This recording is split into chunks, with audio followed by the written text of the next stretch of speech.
Hey y'all, it's me. I am by Traintracks over here. See them in the distance. I was trying to figure out how I would be doing the video, if I was going to be selfie or not. Anyway, so, I'm a musician and sometimes I do improv and stuff. Some of the stuff that I improv on is from the two book series, Chord Play and Pattern Play by Forrest Kearney, or for somebody, I can't remember his last name. But anyway, one of the books he was talking about was a picture of train tracks and how he said how improv is like that. There are many rails that you can do. You just need to switch on the correct rails. There's no right or wrong decision when you improv music. Piano like me, violin, recorder, clarinet, organ, saxophone, tuba, trumpet, xylophone, accordion, you name it. Singing even. Any kind of instrument. So yeah. Also in some songs, like older songs I'm talking about, like the artists and the bands like the Beatles, the Byrds, the Nylons, the Temptations, like old school stuff. They often had two versions of the same song. I'm not sure if you can hear me or not because of traffic on the other bridge.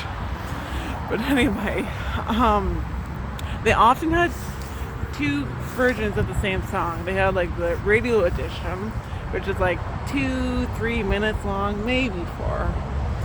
But anyway, so then they had the other version, which is the full complete version, and that had all sorts of solos and improv in it. Drum solos, guitar solos, bass guitar solos, keyboard solos, and etc. You name it.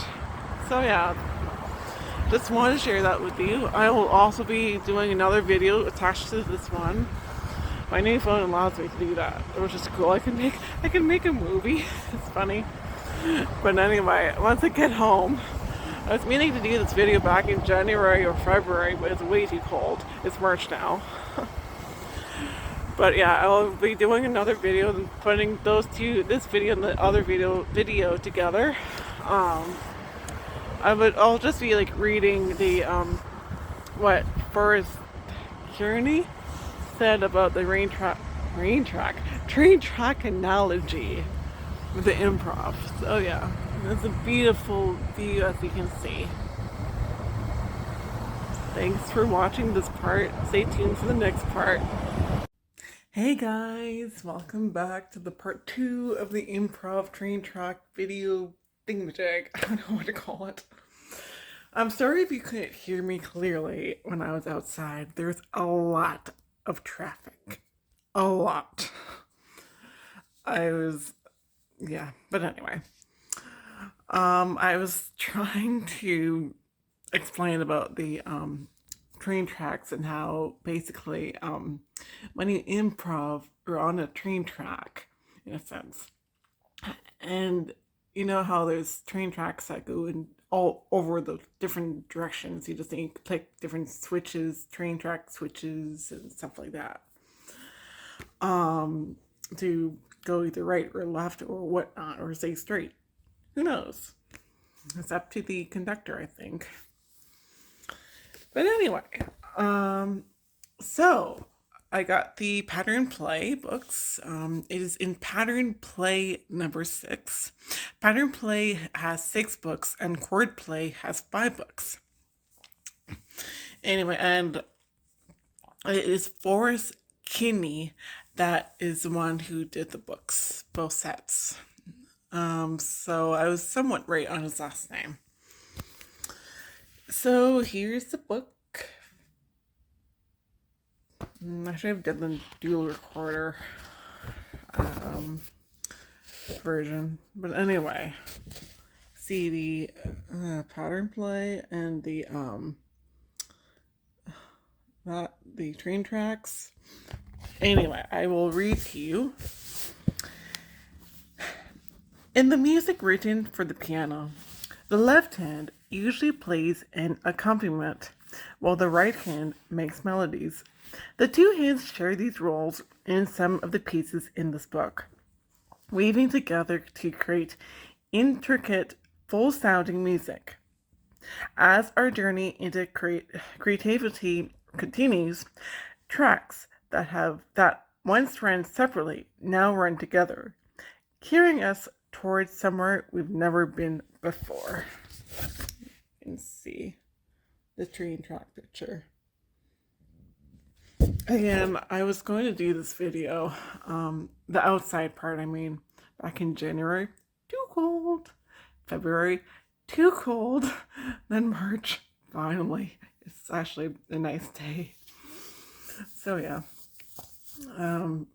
But the funny part is the days were way too cold to film. The traffic wasn't that bad, which was funny. But anyway, that's life for you. C'est la vie. Que sera, sera. But yeah, I think I had the idea for this video back in December or something. December of 2022.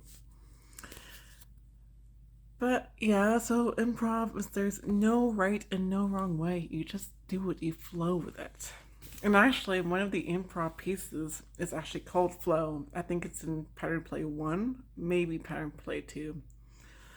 So, yeah, and I did a few improv ones too. Like, I would play the piece as written, but then I would improv off of it as well. Like Ireland, that piece, or Africa, that piece, or World Peace. World Peace? Yeah. World Peace, Piece. And Simplicity, and I can't remember all the titles. It was mostly book 1.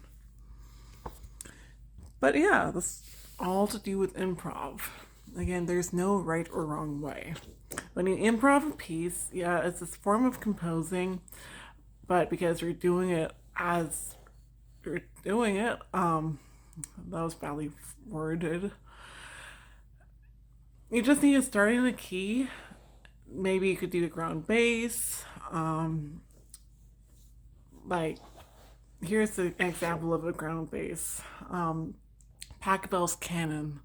Indeed, the left hand part, that would be a ground bass because it keeps repeating itself over and over again. That's what a ground bass is. Fun fact, Pachelbel's Canon is not a canon. It's a lovely piece, but it's not a canon. It's a different form altogether. Canon is basically a round.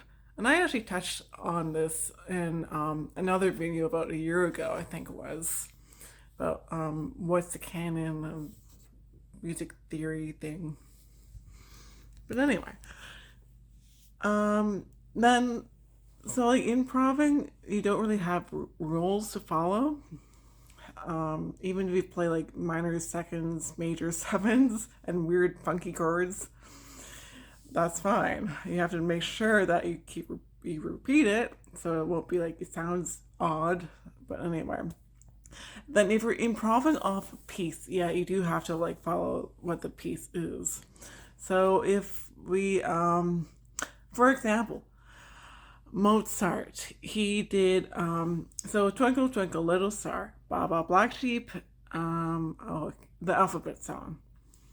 So he did the theme, then 12 variations. So basically he was improving the theme. He was doing different things. He was playing around with it. One of them is a completely different mode. It's in the minor mode instead of the major mode.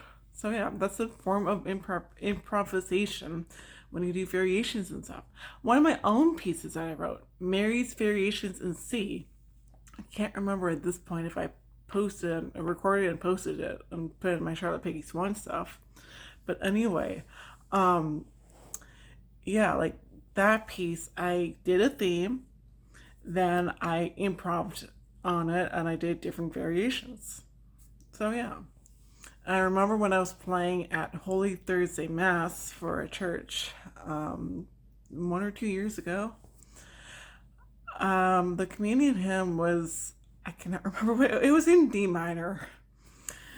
But I played the piece. I think it was like 2 verses. People were like not wanting to continue to sing, or maybe it was 4 verses. I can't remember. I played the entire piece, all of the verses.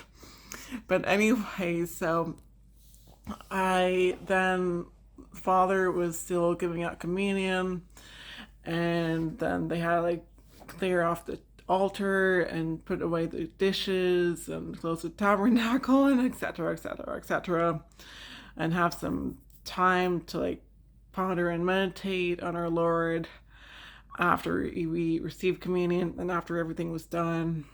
So basically, I then like took the piece and I just improved a few bars here and there, and I would go back to the melody, of course, because that's like one of the rules if you improv off of a piece.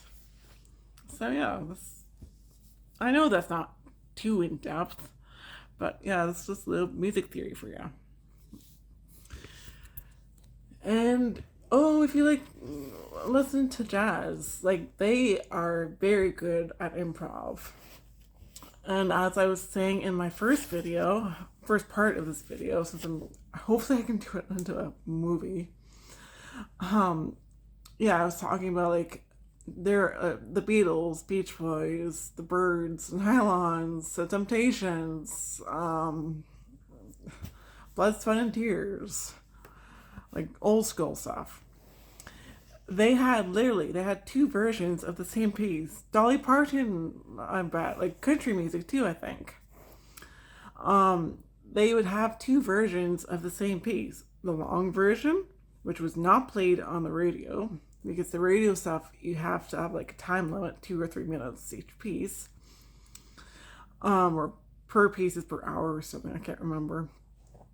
Then the long version was like, they improv like crazy. So like a radio edition could be like a 2 or 3 minute piece, but the full piece could be like a 9 or 10 minute piece. Seriously, for like prog rock, heavy metal, maybe country, I'm not sure. But rock and roll, like amazing. Yeah. And it gave the musicians a chance to shine and get their limelight. It also like challenged them too musically, so they can like each time that they improv in solo, they wouldn't do the same thing. They may have done the same thing, but they would do different things. Like for example, when I play the piano version of the piece St. James's Infirmary, I love that piece. I love jazz. Anyway, so there's this improv section between the verses. So I basically do like a little ditty thing with Jag, but then I improv off of that. So yeah, Yo-Yo Ma did. He was playing cello, of course, and he did it with a few other musicians, like a singer, violinist, like guitars and other instruments, recorder, clarinet, and stuff. So yeah. Anyway, so the first video is around 3.5 minutes long, and this part of the video is about 10.5 minutes long. So I hope you enjoyed this video. I look forward to seeing other videos. Please subscribe to my channel. I love you all.